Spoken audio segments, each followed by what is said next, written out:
Assalamualaikum, balik lagi di rekap alur cerita film bareng Mamang di sini.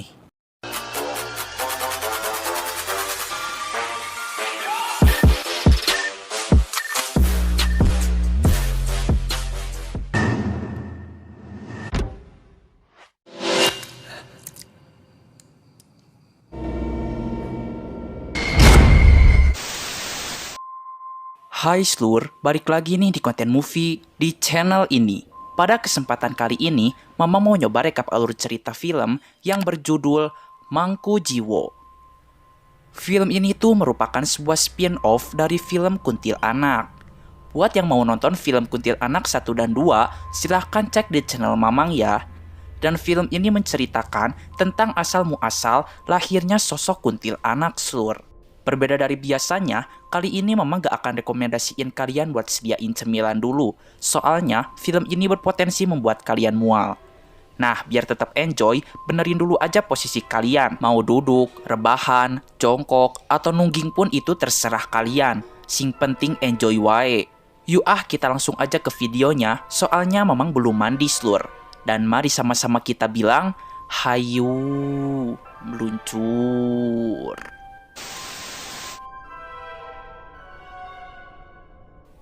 Film ini bermula pada tahun 1950, menceritakan tentang perseteruan sengit antara Brotoseno dan Cokrokusumo.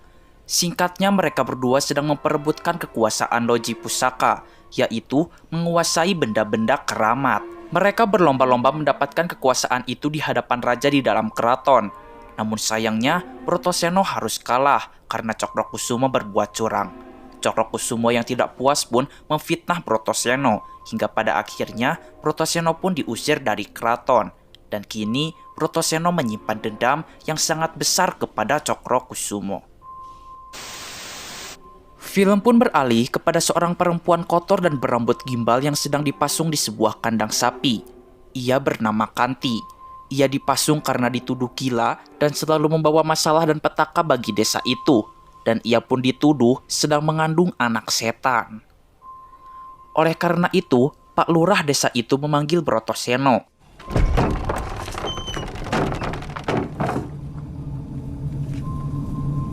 Brotoseno pun mengatakan kepada Kanti jika ia tahu bahwa Kanti tidak gila. Ia pun membujuk Kanti agar ikut bersamanya. Dan ia berjanji akan mengobati Kanti. Akhirnya Brotoseno pun membawa Kanti ke rumahnya. Sungguh Kanti yang malang. Setelah lepas dari mulut harimau, ia malah masuk ke dalam mulut buaya. Ternyata Brotoseno tidak benar-benar ingin membantu Kanti. Ada maksud lain yang direncanakan Brotoseno. Sesampainya di rumah, Brotoseno segera memandikan Kanti menggunakan air kembang.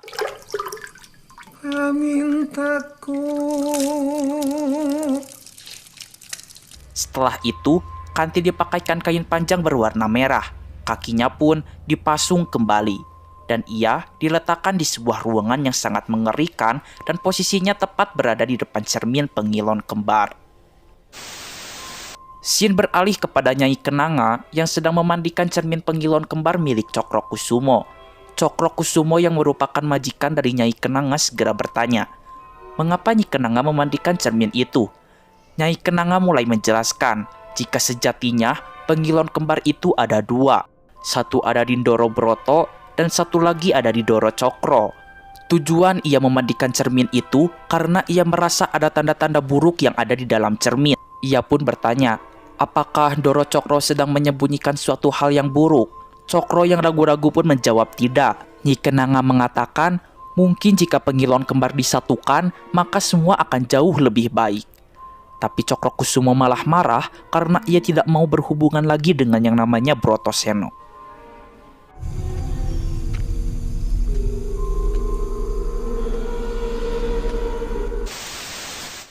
Di sisi lain, Sadi yang merupakan asisten setia Brotoseno segera memberikan ayam hitam kepada Broto. Brotoseno akan melakukan ritual mengerikan kepada Kanti. Sebenarnya Sadi tidak tega melihat Kanti diperlakukan seperti itu oleh majikannya. Tapi apalah daya, Sadi yang bisu itu pun hanya bisa diam dan tidak bisa melawan. Brotoseno segera melakukan ritualnya. Pertama-tama, ia pun mengasah pisaunya agar lebih tajam. Setelah itu, ia membelah perut tikus yang sudah mati. Dan ini sangat menggeluhkan sekali, si Brotoseno ini langsung mengambil jeroan-jeroan tikus itu. Proto segera mengambil darah di kaki Kanti yang terluka. Darah itu pun disatukan dengan jeroan tikus tadi, lalu ditumbuk hingga rata. Kemudian Broto mencampurkan jeroan tikus itu dengan nasi. Dan dengan dicampurkan sedikit resep rahasia Krabby Patty, akhirnya hidangan rice with jeroan tikus pun siap dihidangkan. Chef Juna menangis melihat ini. Bayangkan Slur, betapa bau dan menjijikannya makanan itu. Dan dengan sadisnya, Brotoseno memaksa Kanti untuk memakan hidangan yang telah ia buat. Setelah itu, darah ayam hitam tadi pun dicecerkan di sekeliling Kanti. Dan tak lama dari itu, muncul banyak hewan melata yang menghampiri Kanti. Awas Slur, itu di dekat kaki ada apaan tuh? Film pun berpindah ke tahun 1970. Terlihat ada seorang wanita muda yang bernama Uma yang sedang bercermin.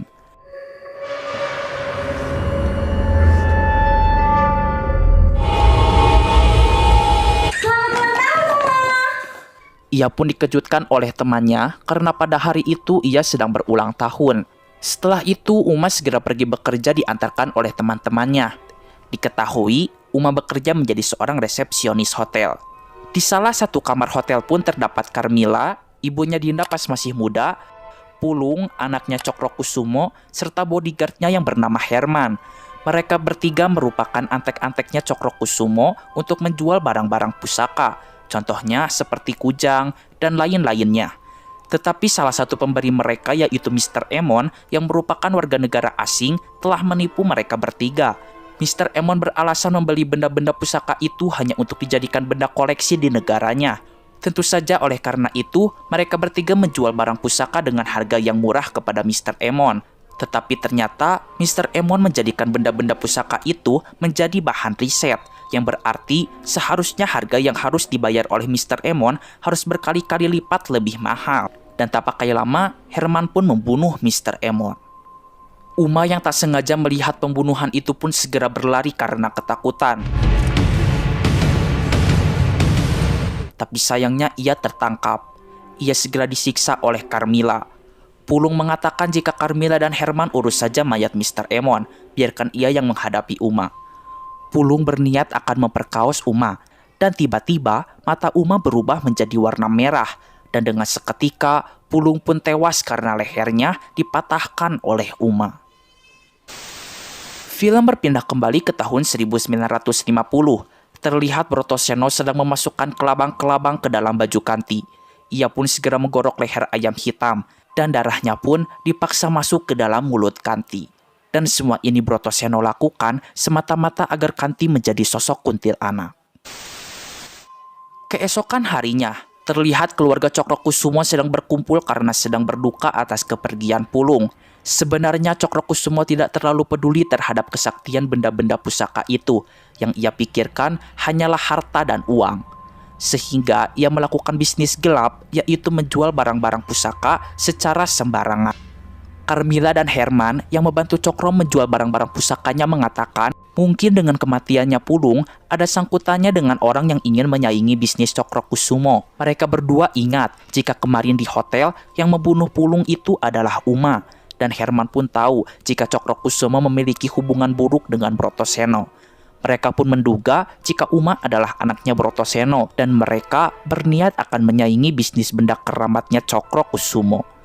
Cokro tidak percaya begitu saja. Ia mengatakan jika Brotoseno tidak memiliki anak karena selama ini ia tahu jika Brotoseno tidak pernah menikah.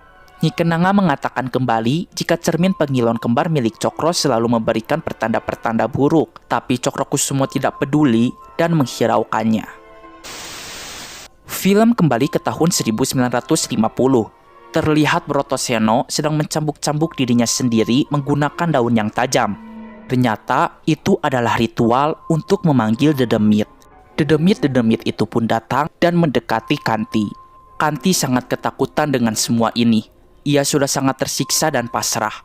Pada saat Brotoseno sedang pergi dari rumah, ia meminta tolong kepada Sadi untuk membebaskannya atau bunuh saja sekalian dirinya. ia mengatakan jika setiap malam ia selalu digerayai oleh para dedemit-dedemit itu, dan Doro Broto ingin menjadikannya seperti dedemit-dedemit itu. Sadi sebenarnya ingin menolong, tetapi karena ia sangat patuh kepada Brotoseno, akhirnya ia kabur dan meninggalkan Kanti.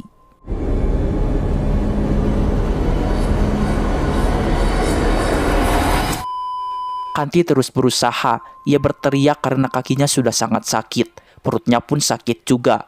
Sadi yang tak tega melihat Kanti yang sedang mengandung itu pun segera melepaskan pasungan. Sadi segera membenarkan rambut Kanti yang berantakan dan kusut. Ia pun menolong Kanti untuk dipasangkan tusuk konde. Tak pakai lama, Kanti segera mengambil tusuk konde miliknya itu dan langsung ditancapkan ke nadinya. Brotoseno yang baru pulang pun segera mengikat tangan Kanti agar tidak terjadi pendarahan. Dan karena Sadi sudah lancang, ia pun menusuk tangan Sadi menggunakan paku. Film lagi-lagi beralih kepada tahun 1970. Terlihat Uma pulang kampung ke rumah ayahnya. Ternyata ayahnya adalah Brotoseno. Di tahun ini Brotoseno sudah tua. Kamu maafin Uma ya. Uma pun meminta maaf karena ia berangkat dari rumah ini sambil membawa masalah. Dan kini ia pulang pun sambil membawa masalah juga. Ia mengaku jika ia telah membunuh Pulung. Keesokan harinya Herman datang ke rumah Brotoseno. Ia yakin jika Uma adalah anak Brotoseno, sehingga ia berusaha mencari Uma untuk dilaporkan ke kantor polisi dengan kasus pembunuhan. Untungnya Herman tidak menemukan Uma, sehingga Herman pun pulang kembali. Untuk yang ketiga kalinya, Nyi Kenanga memperingatkan Doro Cokrokusumo agar segera menyatukan cermin pengilon kembar. Ia selalu mendapatkan pertanda buruk dari cermin itu. Tetapi Cokrosumo mengatakan selama ia dan Brotoseno masih hidup, maka cermin pengilon kembar tidak akan pernah bersatu. Oleh karena itu siangnya Nyi Kenanga datang ke rumah Doro Brotoseno. Terlihat di tahun ini, Brotoseno telah beralih profesi menjadi pengusaha pengrajin batik. Nyi Kenanga bertanya, siapa wanita itu? Broto menjawab itu Uma anaknya. Tapi Nyi Kenanga yakin jika Uma bukanlah anak Brotoseno. Nyi Kenanga curhat, andai saja yang menguasai loji pusaka itu adalah Brotoseno, mungkin semua ini akan jauh lebih baik. Ia kecewa kepada Cokrokusumo karena Cokro malah menjual satu persatu barang-barang pusaka di keraton, dan ia sangat ingin menyingkirkan Cokrokusumo. Brotoseno mengatakan jika Nyi Kenanga jangan lancang, masa mau mengkhianati majikannya sendiri. Untuk menyingkirkan Cokrokusumo bukanlah suatu hal yang mudah. Cokrokusumo hanya bisa tumbang jika dibunuh oleh darah dagingnya sendiri. Dan setelah itu, Nyi Kenanga pun pulang. Ketika Brotoseno sedang keluar rumah, Herman yang dari tadi menunggu langsung datang menghampiri Uma. Ia tahu jika Uma bersembunyi, maka dari itu, untuk balas dendam kematian Pulung, ia segera menyiksa Uma habis-habisan.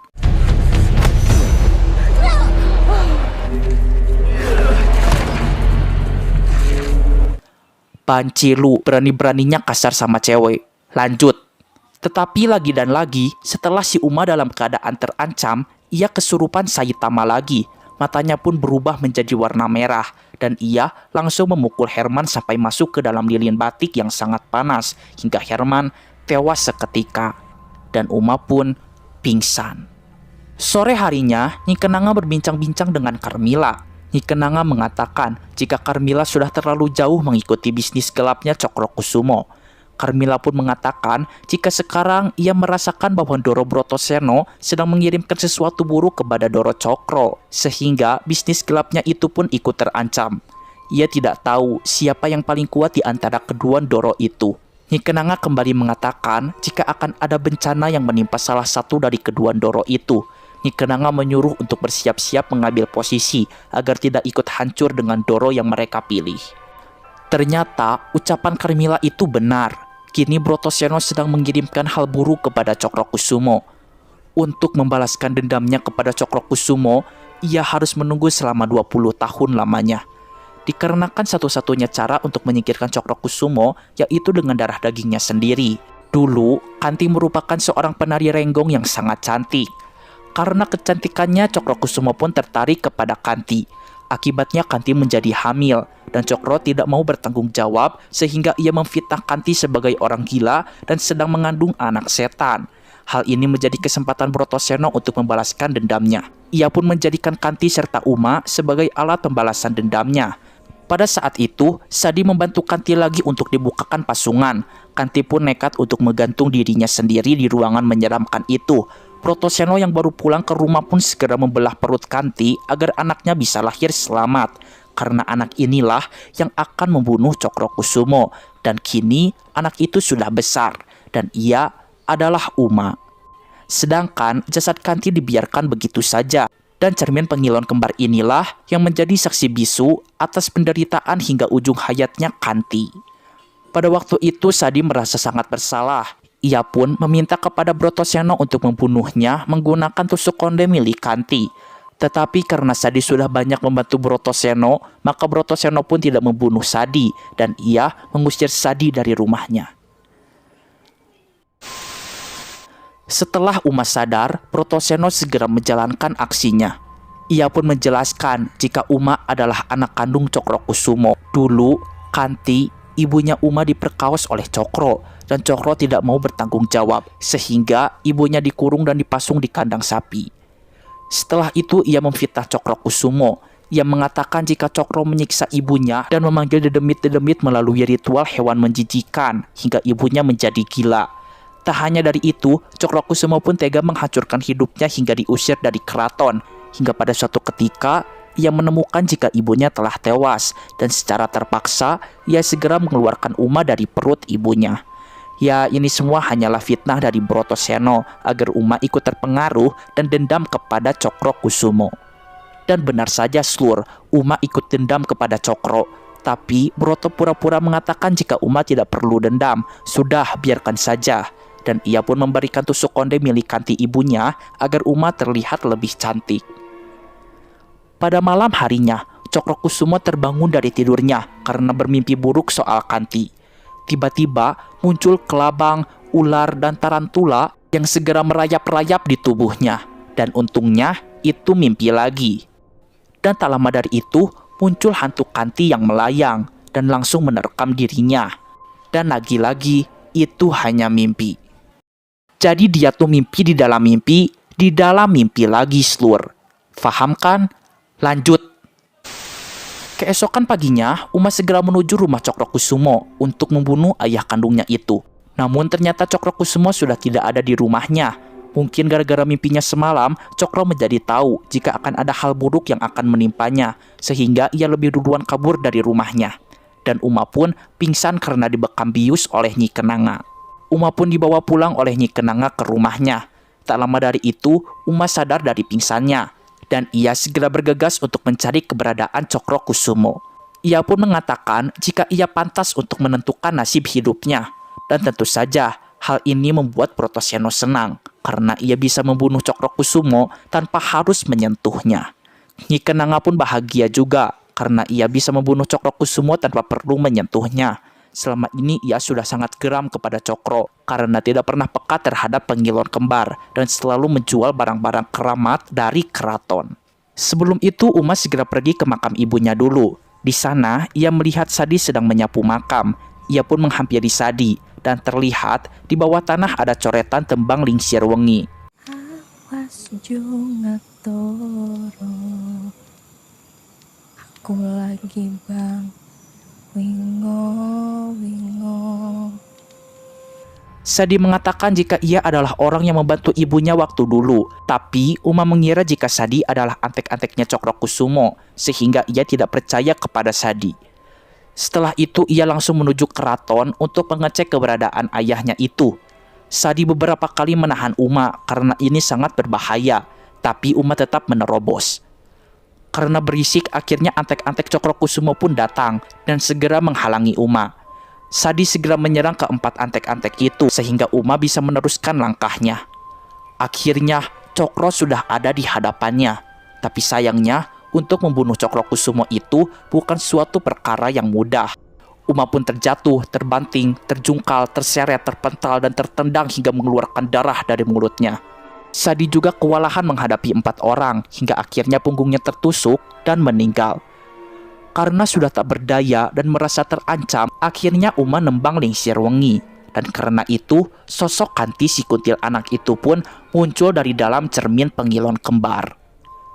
Kanti pun muncul di keraton Dan anehnya, di scene ini malah diputar musik pop, Slur. Ini bulu kuduk Mamang kebingungan, mau takut apa mau joget. Ah, sudahlah, lanjut.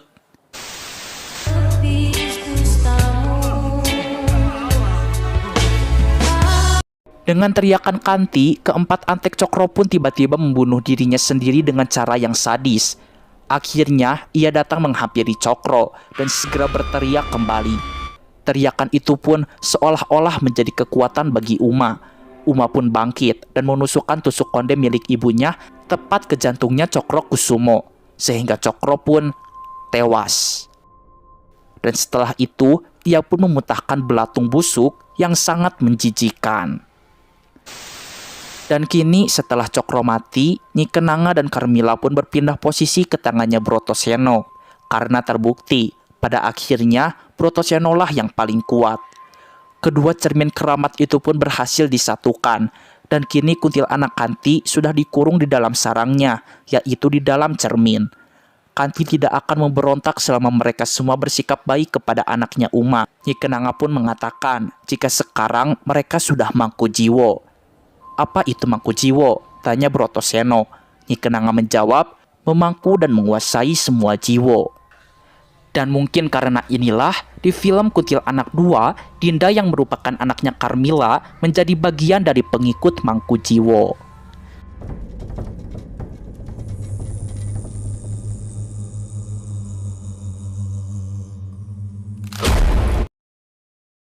The end. Nah, itu dia seluruh alur cerita dari film ini. Kira-kira seperti itulah asal muasal lahirnya sosok kuntilanak. Jadi, intinya film ini mengisahkan Brotoseno yang memanfaatkan Kanti dan Uma sebagai alat untuk balas dendamnya kepada Cokro Kusumo. Yah, ternyata manusia itu lebih mengerikan dari setan ya, Slur. Dendam yang ada di dalam diri manusia bisa mengakibatkan hal-hal mengerikan seperti yang ada di film ini. Buat yang mau request film untuk video selanjutnya, boleh ditulis aja judulnya di kolom komentar di bawah ini.